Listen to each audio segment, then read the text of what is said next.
जी अस्सलाम वालेकुम। आदाब दोस्तों, मैं हूं नौशेर अली। मेरा एक यूट्यूब चैनल जिसका नाम है पोइट्री वाइब्स विद नौशेर, जिसमें हम जाते हैं मुख्तलिफ शोरा के पास और जानते हैं उनसे उनकी शायरी के बारे में, उनसे उनकी ज़िंदगी के बारे में।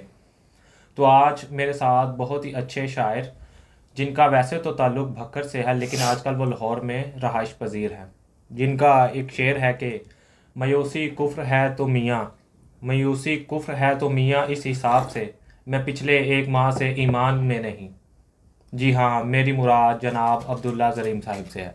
बहुत सर शुक्रिया। बहुत शुक्रिया, आपने हमें अपना कीमती वक्त दिया। तो चलते हैं अपने सवालात की तरफ। मेरा पहला सवाल, जो कि हर शायर से एक ही होता है, कि उसने अपनी शायरी का आगाज़ कब, क्यों या कैसे किया। जी वालेकुम सलाम, क्या हाल है? मैं ठीक है, ठीक, हाँ शुक्रिया आपका। अल्हम्दुलिल्लाह। कब, क्यों और कैसे? कब का तो एक शायर को नहीं पता होता। सॉरी, क्यों का। कब, मैंने वैसे जो छठी क्लास में, सिक्स क्लास में ना, पहला शेर कहा था बाकायदा। मतलब जैसे उस होता है आगाज़।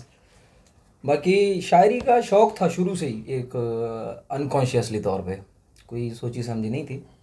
फिर उसके ऊपर मैं यही कहता हूँ, इसमें मेरे ख्याल से झिझक नहीं होनी चाहिए, क्योंकि हुस्न जो है वो शायरी का एक बेसिक मौजू है। तो इसमें झिझक नहीं होनी चाहिए। मुझे शायरी की तरफ, शेर लिखने की तरफ, पढ़ता तो मैं पहले भी था, शायरी मुझे अच्छी लगती थी। तो शेर हुस्न जो है ना, हुस्न परस्ती, हसीन चेहरों को देख के उन पे शेर कहने की ख्वाहिश, ख्वाहिश। बेशक इसमें कोई शक नहीं है। कोई शक नहीं। हाँ। अच्छा, मुझे ये बताएं कि वजह शोहरत, कौन सा ऐसा ऐसा शेर आपका बना जिससे आपको मकबूलियत हासिल हुई हो। अभी आपने पढ़ा है, मायूसी कुफ्र है तो मियाँ इस हिसाब से मैं पिछले एक माह से ईमान में नहीं। वाह वाह वाह वाह, क्या कहने, क्या ये वो कहने। मेरा पहला शेर था जो, जिसकी वजह से मैं शायरों के दरमियान मेरा नाम एक आया अब्दुल्ला ज़रीम के नाम से। तो ये मालिक का करम है, पहला शेर यही मेरा एक मंजर आम पे आया था अच्छे तरीके से। अच्छा अब्दुल्ला भाई, मुझे ये बताएं कि जब भी घर वालों को इसका पता चला कि आप एक शायर बन रहे हैं या कोई शेर कह रहे हैं, तो उनका क्या रिएक्शन था। रिएक्शन शुरू शुरू में ना, शेर पढ़ने का शौक़ था। बड़े भाई हैं हमारे, वो भी किताबें पढ़ते हैं, और मैं भी पढ़ता था, बचपन से ही शौक़ था। तो मतलब वैसे पढ़ा लिखा माहौल है हमारे घर का, अल्हम्दुलिल्लाह एजुकेटेड। लेकिन ये एक शायरी वाली मिथ बनी हुई ना कि ये उजड़े पुजड़े लोगों का हाँ, काम है, टूटे या फूटे दिल। टूटे फूटे और एक मजनू हाँ टाइप हाँ जो हाँ। इमेज बनी होती है। तो उस वजह से ना, सिर्फ उस खौफ की वजह से हमारे वालिद साहब जो है ना, वो इस चीज़ को बुरा नहीं जानते थे, शायरी को बुरा नहीं जानते थे। इसके जो इम्पैक्ट्स हैं ना, जो असरात उसको हैं, बुरा जानते थे। वो ये समझते थे कि शायरी जो है ना बुरे असरात डालती है, और बेटा कहीं उजड़ा पुजड़ा और मजनू टाइप ना रहने ना लगे। रहने। तो उनको बस, ये वालिद हैं, उनको इस चीज़ की फ़िक्र होती थी, और वो इस वजह से थोड़ा ये कहते थे कि तालीम पे तवज्जो दो, पढ़ाई पे ना, और बाकी कोई मसला नहीं था। लेकिन शायरी जो है ना, घर वालों का यही कोई ख़ास रिएक्शन नहीं था, मतलब इस तरह नहीं कि कोई बुरा या कोई इस बुरा तरह, रिएक्शन। नॉर्मल था। वो सिर्फ इतना ही कहते थे। रिएक्शन उनका, बेसिकली रिएक्शन ये था कि यार जो है ना, ये इन कामों को छोड़ो, अपना जो है ना तालीम पे तवज्जो दो, दैट्स इट, सिंपल। इसमें कोई बड़ी रॉकेट साइंस नहीं है। हाँ, अब आगे जब अल्लाह ताला ने करम किया, मतलब कुछ लोग जानते हैं, ठीक है, बिल्कुल। फेसबुक की कुछ नहीं, दुनिया है, बहुत जानते हैं माशाल्लाह आपको। फेसबुक की दुनिया है, सोशल मीडिया है, बिल्कुल बहुत ऐसे सारे ही। प्लेटफॉर्म्स हैं, तो उनकी वजह से वीडियोस, शेयर पहुंचते रहते हैं लोगों तक, बिल्कुल ऐसे ही। लोग शेयर पसंद करते हैं। बिल्कुल ऐसे ही है। तो कुछ लोग जानते हैं ना, तो अब जो है ना, वाले साहब का जो एक खौफ था ना हाँ, कि ये कोई वो मोहब्बत में बुरा, बदल। मतलब इसको जो है ना बुरा इम्पैक्ट ना डाले, तो ऐसा कुछ सीन अब नज़र नहीं आया उनको। बिल्कुल सही तो है। अब वो खुश हैं, मतलब अल्हम्दुलिल्लाह इस चीज़ से। अच्छा, अक्सर सुना है कि शायर जो होते हैं वो बहुत ही हसास दिल होते हैं, नाजुक दिल होते हैं, बिल्कुल। मोहब्बत करने वाले होते हैं। तो आपको भी किसी से मोहब्बत हुई थी ओ, तभी आप शायरी की तरफ आए। बड़ी मोहब्बत ऐसी कैसी हो। अच्छा। उनके बारे में बताएं जिनकी वजह से आप शायरी की तरफ आए। नहीं नहीं, मैं किसी स्पेसिफिक पर्सन की वजह से अच्छा नहीं अच्छा। आया। हाँ, ये है कि हसीन चेहरे अच्छे लगते हैं, ठीक है। हाँ। तो मोहब्बत हुई थी, सबको होती है, मुझे भी हुई थी, और बस वही सीन चलती रही। फिर अभी तक ज़िंदगी में चल रहा है, मोहब्बतें होती रहती हैं। तो अब मुझे ये बताएं कि शादी कब करवा रहे हैं। शादी वादी कोई नहीं करनी। अच्छा, अभी कोई नहीं। सही है, सही। शादी का फ़िलहाल तो कोई ऐसा प्लान नहीं है, आगे भी कोई ख़ास प्लान तो नहीं है। देखें, चंद मकासद हैं, अगर वो पूरे हुए, इंशाल्लाह। ठीक है, तो मालिक के करम से फिर इंशाल्लाह कर लेंगे। अच्छा मुझे ये बताइए कि आप शायरी ही करते हैं या शायरी के साथ कोई जॉब वगैरह या स्टडी वगैरह क्या कर रहे हैं? मैं लॉ कर रहा हूँ। अच्छा अच्छा माशाल्लाह वकील बन रहे हैं आप। हाँ, LLB कर रहा हूँ। सही सही 4th ईयर में हूँ। वाह वाह वाह ज़बरदस्त। Second last year. सही ज़बरदस्त माशाल्लाह। अच्छा मुझे ये बताएं कि अभी आपको नज़्म और गज़ल दोनों में से कौन सी पसंद है? नज़्म कहना पसंद करते हैं या गज़ल कहना पसंद करते हैं या क्या सुनना पसंद करते हैं? मैं तो शायरी सुनना ही पसंद करता हूँ, और ये दोनों शायरी की ही असनाफ हैं। असल में ये सवाल जो है ना कि गज़ल और नज़्म में पसंद क्या है, ये पसंद का मामला नहीं है। हाँ, आप इसको यूँ कह सकते हैं कि पसंद तो दोनों चीज़ें, दोनों में बेहतरीन किस्म की शायरी हो चुकी है। गज़ल में भी, नज़्म में भी, दोनों में बेहतरीन किस्म की शायरी हो चुकी है। तो जो है ना, हाँ आप इसको यूँ कह सकते हैं कि जो गज़ल है ना, वो कदर महारत का काम है बनिस्बत नज़्म की। उसमें ये है, और वो भी नज़्म भी आसान काम नहीं है। मैं सिर्फ इसलिए कह रहा हूँ कि जो नज़्म है ना, उसमें एक उन्वान पे ना, ठीक है, आपको लेके चलना पड़ता है, शुरू से एंड तक, हाँ काम करना पड़ता है। अब गज़ल है ना, उसमें महारत है, ठीक है, महारत ज़्यादा है नज़्म की निस्बत, क्योंकि उसमें आपने 2 मिसरों में बात पूरी करनी है, अगले 2 मिसरों में नई बात करनी है। गज़ल में कम से कम भी 5 शेर तो होते ही होते हैं, ठीक है। ऐसे ही। तो अब आपने वो 5 मुख्तलिफ मौज़ूआत पे मुख्तलिफ तरीके से सेम कवाफी को लेके बात करनी होती है, बिल्कुल ऐसे ही, ठीक है। बिल्कुल तो वो एक महारत का काम है, और मुझे गज़ल लिखना ही अच्छा लगता है। है। नज़में भी अल्हम्दुलिल्लाह जो है ना लिखी हैं, और लोगों ने पसंद भी की हैं, अच्छी नज़में हुई हैं मालिक के करम से। तो ऐसा नहीं है, लेकिन गज़ल अच्छा एक महारत का काम है। अच्छा बेसिकली आपका जो ताल्लुक है वो भक्कर से है, ठीक है, उधर सराइकी ज़ुबान है, अभी आप लाहौर में रहाइश पजीर हैं तो इधर उर्दू बोली जाती है ज़्यादा। तो आप उर्दू या सराइकी कौन सी ज़ुबान में शायरी करना पसंद करते हैं? हाँ, ये पसंद वाला सवाल हो सकता है। पसंद उर्दू है हुजूर। अच्छा उर्दू में पसंद है, तो वैसे सराइकी में भी करते हैं शायद? हाँ बिल्कुल, मतलब लिखना जो है ना उर्दू में पसंद है, और सराइकी में भी लिखे हैं वो कोई शेर वगैरह। कोई एक सुना दें सराइकी में भी कुछ।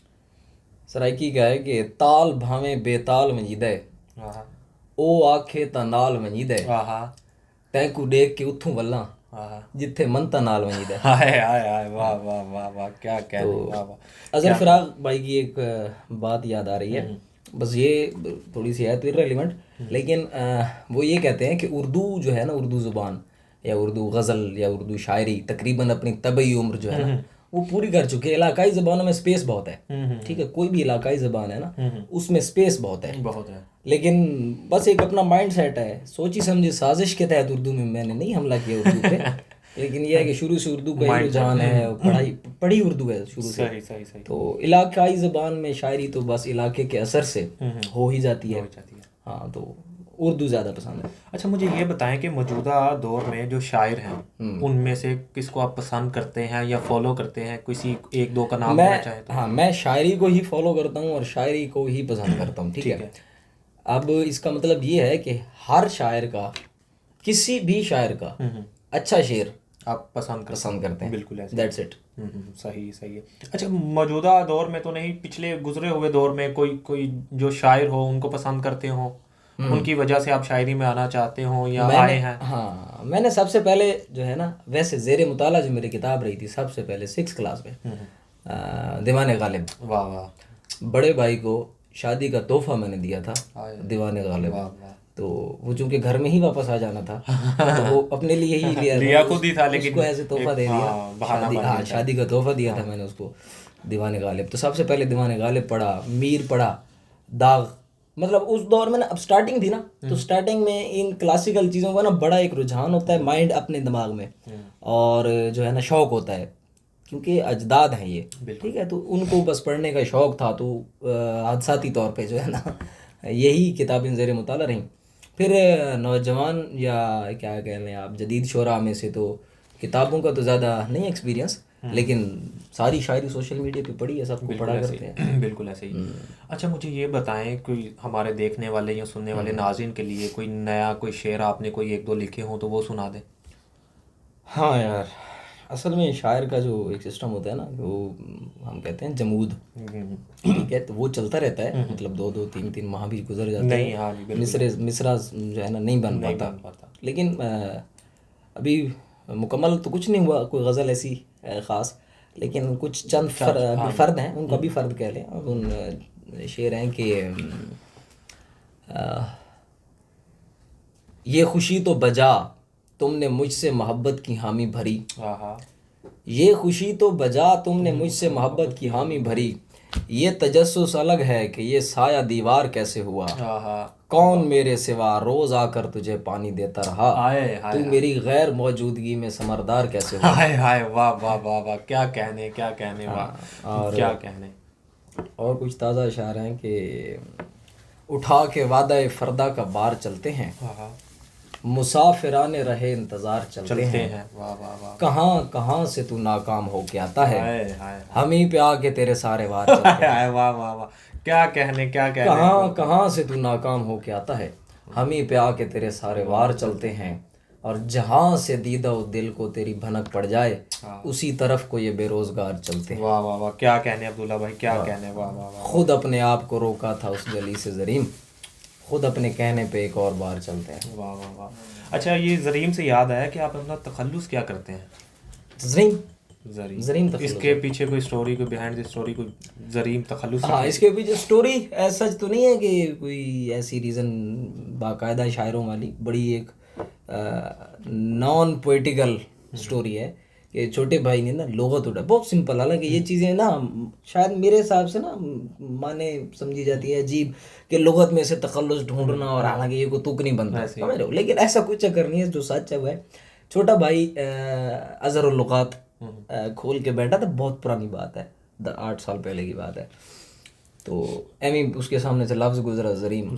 अच्छा, इसका मतलब बिल्कुल इसका मतलब है जला हुआ। बहुत सारे इसके मानी हैं, ठीक है, शाख से कटा हुआ भी कह सकते हैं इसको, और जला हुआ भी कह सकते हैं, और बहुत सारे मानी हैं इसके मुख्तलिफ तराजिम में।